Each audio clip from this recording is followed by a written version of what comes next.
Halo, selamat pagi dan selamat berjumpa kembali dengan Ibu Tinar di materi pelajaran menata produk. Dengan tahap terakhir di bab ini adalah tahapan perawatan produk. Perawatan produk secara berkala sangat penting agar kualitas produk tetap terjamin. Ada beberapa langkah perawatan yang dapat dilakukan. Mari kita perhatikan slide berikut. Yang pertama adalah hal-hal yang perlu diperhatikan dalam perawatan produk. Pada display, produk harus disesuaikan antara perawatan dan penyimpanan barang dagangan, sehingga memudahkan pegawai dalam melakukan hal-hal sebagai berikut. Yang pertama, melaksanakan pengecekan keadaan barang dan jumlah persediaan barang. Jadi sebelum kita melakukan perawatan terhadap produk itu, yang pertama itu kita lakukan adalah mencek keadaan barang. Apakah barang itu masih bagus atau tidak bagus. Jadi kita adakan sortir. Kita sortir barang yang bagus dengan yang tidak bagus, atau barang yang bagus yang setengah bagus, dan barang yang tidak bisa lagi digunakan.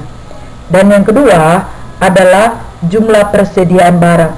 Itu sekarang jumlah persediaan barang yang bagus itu ada berapa, supaya kita bisa mempersiapkan peralatan yang digunakan di dalam pemajangan barang tersebut. Dan yang kedua, langkah yang kedua adalah pemilihan dan pencarian barang yang diperlukan. Jadi kita harus bisa mencari dan memilih barang-barang yang kita perlukan, yang diperlukan. Misalnya untuk produk buah itu alat dan peralatan yang digunakan itu apa, kita harus tahu gondola yang bagaimana yang sesuai dengan produk buah tersebut, atau rak apa yang cocok untuk mendisplay produk tersebut. Jadi kita harus tahu peralatan yang kita gunakan di dalam pendisplayan nantinya. Dan yang ketiga adalah pengambilan barang persediaan. Lalu kita mengambil barang yang tersedia yang sudah disortir tadi.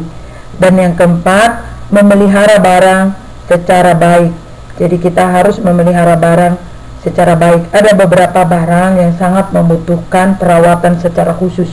Misalnya buah-buahan, produk-produk segar seperti ikan, daging, sayur, itu sangat membutuhkan perawatan produk secara baik, secara khusus, supaya tidak cepat rusak, tidak cepat busuk, dan tidak cepat layu.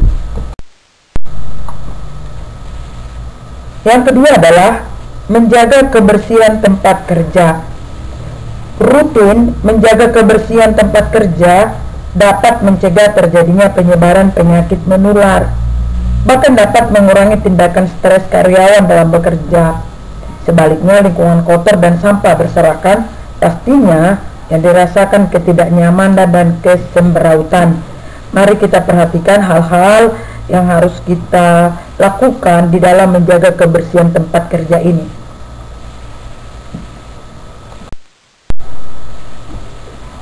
Keuntungan dari menjaga kebersihan tempat kerja. Yang pertama, berkurangnya risiko kecelakaan dan cedera.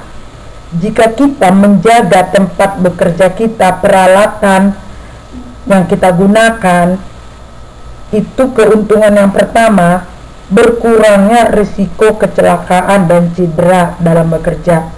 Misalnya mesin-mesin yang kita gunakan, kita pastikan kalau mesin ini selalu mendapat perawatan, dilap, diberikan oli, dan diberikan hal-hal yang diperlukan oleh mesin tersebut, sehingga di dalam bekerja kita mungkin akan merasa jauh lebih aman daripada mesin tersebut tidak pernah dirawat, tidak pernah diberikan hal-hal yang dibutuhkan oleh mesin tersebut seperti oli misalnya.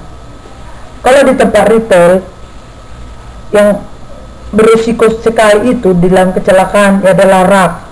Apabila rak yang kita gunakan itu mungkin sudah aus, sudah kropos, sudah berkarat, kita tidak memperhatikannya, dan ketika kita membuat barang-barang kita susun di dalam rak tersebut, bisa saja rak itu tumbang dan bisa mencelakai orang lain, konsumen, bahkan kita sebagai tenaga kerja. Dan yang ketiga adalah mewujudkan tenaga kerja yang sehat dan produktif. Dengan menjaga kebersihan dan tempat kerja akan terwujud tenaga kerja yang sehat karena mereka bekerja di tempat yang bersih. Tentu orang yang sehat akan ada produktifnya, produksinya. Orang sakit tidak bisa bekerja sehingga tidak berproduksi. Hanya orang-orang yang sehatlah yang bisa bekerja. Yang ketiga adalah tempat kerja terasa nyaman dan aman. Dengan adanya menjaga kebersihan di tempat kerja, kita akan merasa nyaman, kita akan merasa aman, kita akan merasa adem karena lingkungan kerja kita itu bersih.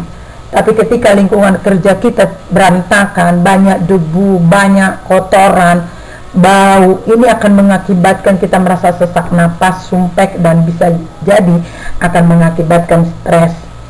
Dan yang keempat adalah peralatan kerja mudah ditemukan. Dengan adanya kebersihan dan menjaga tempat kerja kita yang nyaman, ini akan memudahkan kita mencari peralatan kerja yang kita butuhkan. Misalnya kalau saya bekerja di kantor, saya gampang mencari pena, mencari kalkulator karena tempat kerja saya bersih dan teratur.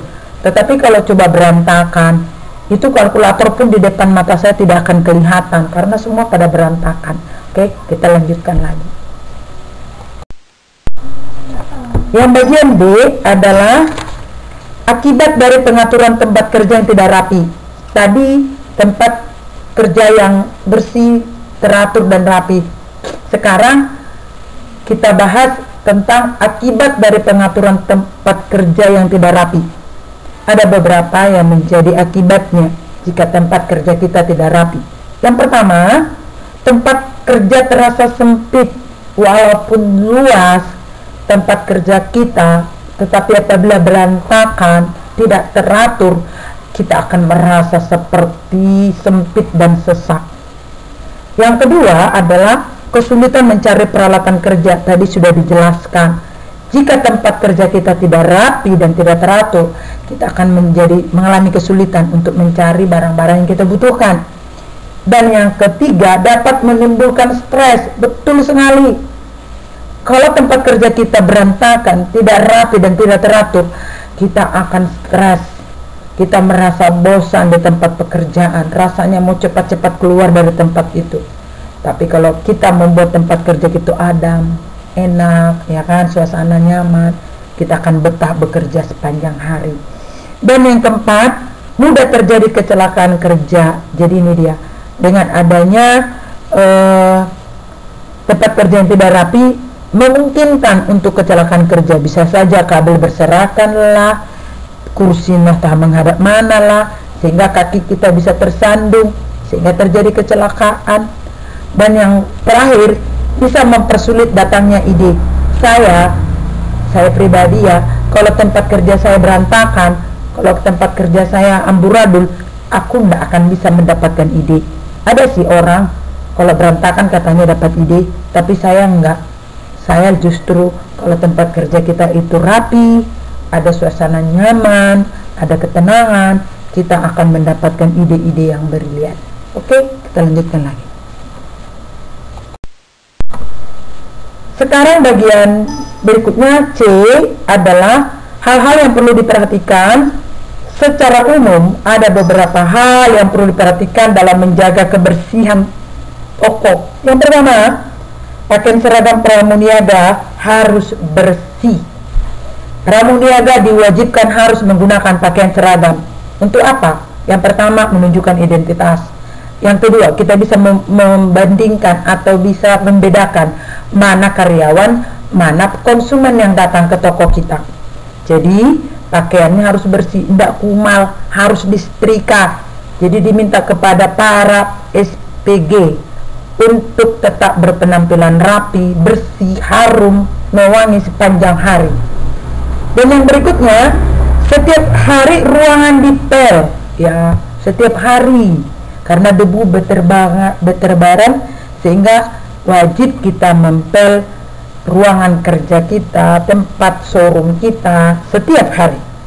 Yang berikutnya, peralatan penyegar. Sediakanlah peralatan penyegar, pewangi ruangan, atau membuat bunga-bunga yang menghasilkan aroma yang bisa membangkitkan selera, ya.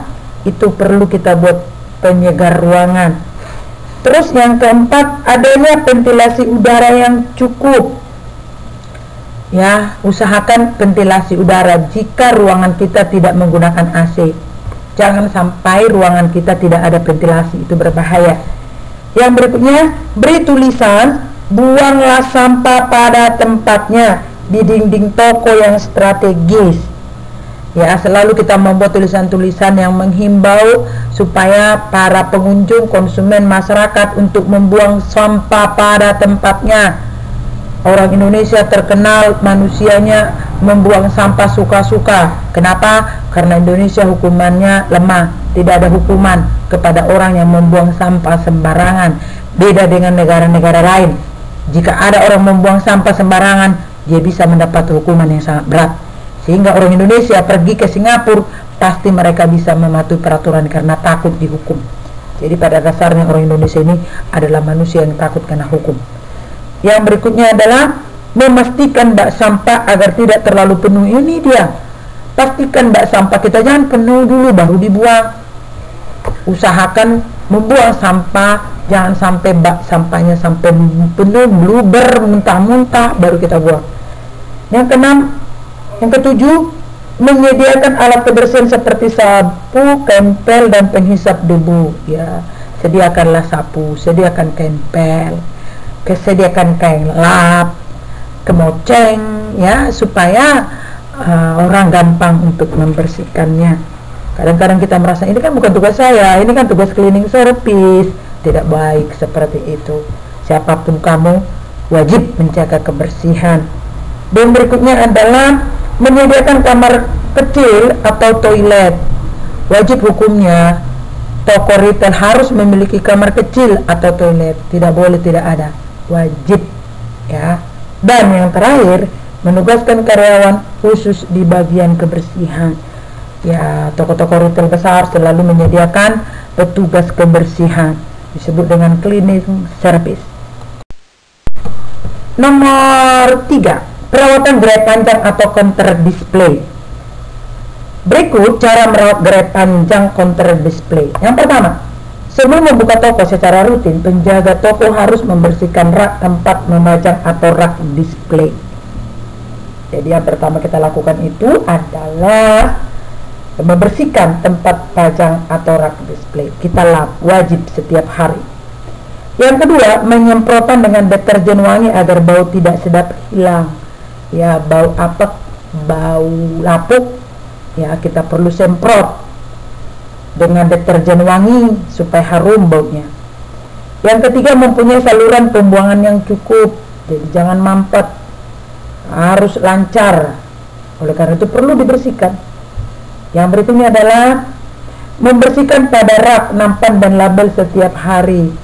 Ya, karena gerai ini membutuhkan rak, nampan, kita wajib melap, membersihkannya, disikat supaya jangan menempel kerak-kerak daripada produk-produk yang sudah digunakan pada nampan tersebut.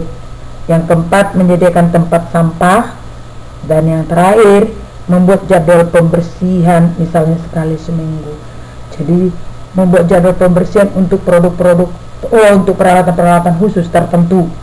Ya, nggak semua lah peralatan di toko itu kita bersihkan setiap hari karena waktunya tidak cukup. Oleh karena itu sekali seminggu diadakan perawatan secara berkala. Oke, kita lanjutkan. Yang keempat adalah merawat produk dairy. Cara perawatan produk dairy antara lain sebagai berikut. 1. Produk matang harus selalu ditutup dengan plastik pembungkus. Yang kedua, setiap produk diberi petunjuk harga supaya orang tidak otak-atik dulu punya produk. Yang ketiga, periksa tanggal kadaluarsa. Jadi kalau produk itu sudah kadaluarsa, segera singkirkan dari rak. Yang keempat, perhatikan tampilan produk, warna, aroma, dan tidak berjamur. Ya, jadi kalau sudah ada aroma yang tidak sedap, sudah ada bintik-bintik jamur, sudah ada tampilan warna yang lain, itu segera produk disingkirkan. Sekarang tugas Anda adalah buatlah tahapan perawatan dari produk daging, perawatan sayuran, perawatan buah-buahan, perawatan persediaan barang. Kamu bisa menggunakan buku menata produk atau mengambilnya di internet. Buatlah tugas ini di Microsoft Word dan kirimlah ke email tinartobing8@gmail.com.